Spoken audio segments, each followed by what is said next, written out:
Darle otro enfoque que no sea estrictamente político, también el económico, por el peso que tiene este sector, el cárnico, el de la alimentación. Juan Ramón Rayos, economista, muy buenos días.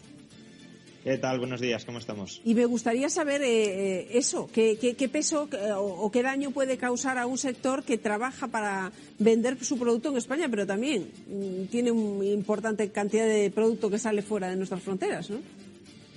Sí, bueno, en esto existen distintas estimaciones, pero si cogemos tanto la parte de ganadería como la parte de industria cárnica, podríamos estar hablando de alrededor del 5% del Producto Interior Bruto y varios centenares de miles de empleos directos en España.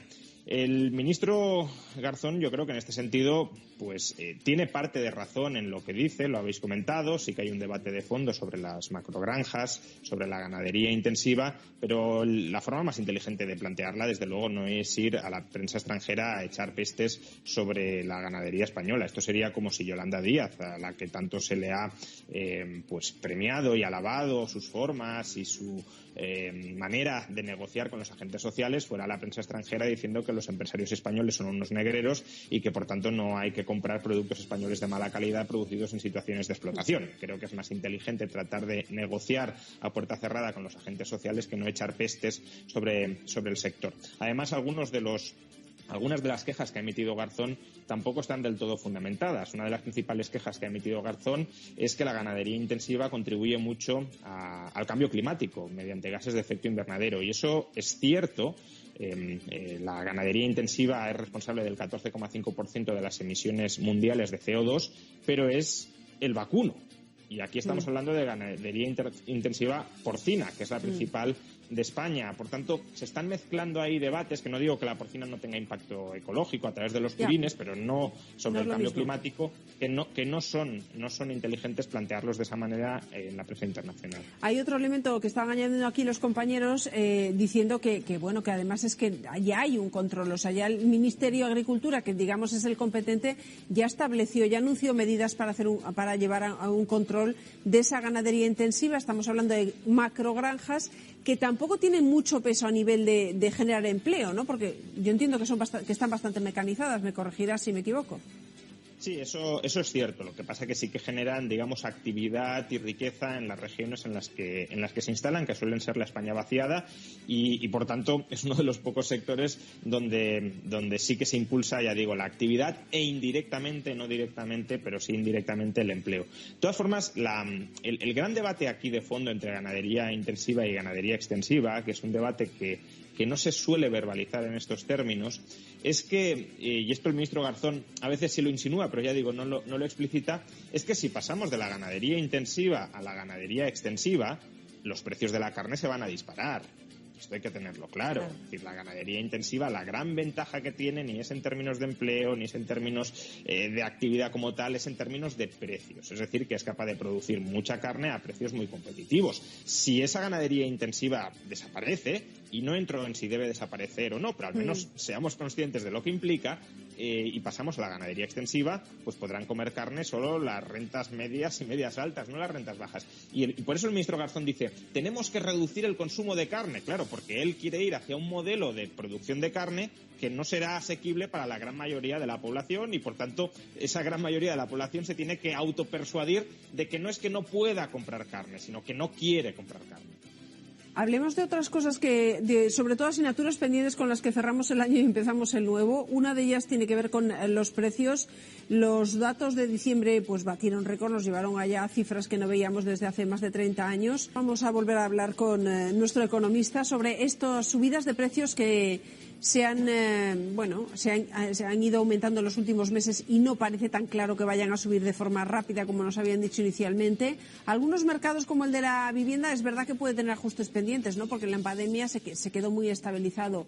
Pero sobre los precios en general, ¿qué podemos esperar en este 22? ¿Habrá un equilibrio?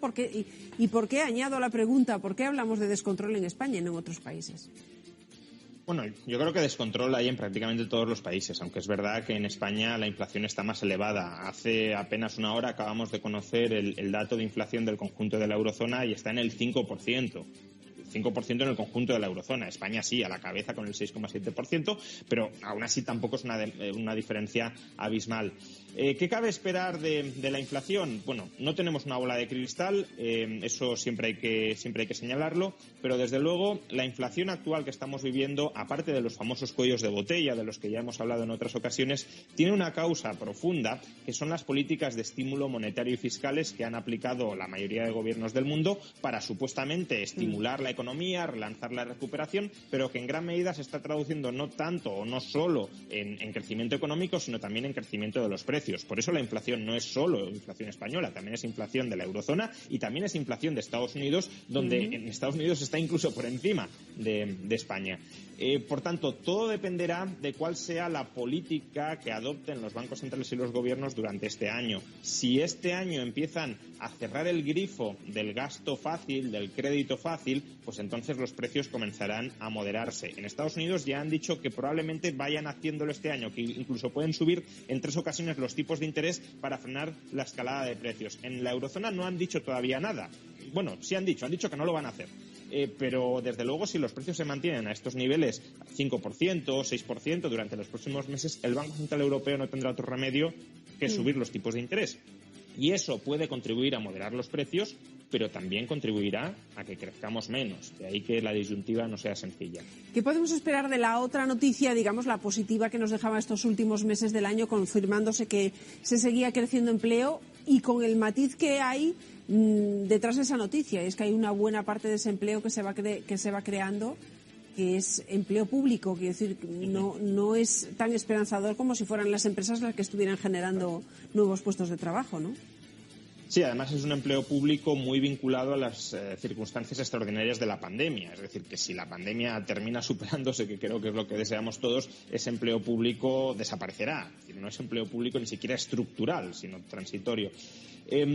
A ver, las dos noticias, la de la inflación y la del empleo, están más relacionadas de lo que parece. Como decía, los gobiernos están estimulando el gasto público, por ejemplo, vía contrataciones de personal. Los bancos centrales están manteniendo los tipos de interés muy bajos, en mínimos históricos. De ahí, por cierto, también el encarecimiento de la vivienda, porque si el acceso al crédito es muy barato, pues más demanda de vivienda con cargo a crédito y precios más altos.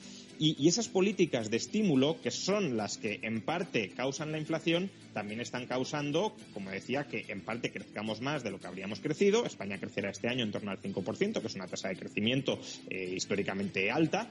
Y claro, si crecemos mucho, creamos mucho empleo. Pero es que esa creación de empleo, repito, está vinculada al crecimiento económico, que está vinculado, al menos en parte, a esas políticas de estímulo que están generando la inflación. Y por tanto, si se retiran las políticas de estímulo para controlar la inflación, también se ralentizará el crecimiento económico y por tanto también se ralentizará la creación de empleo.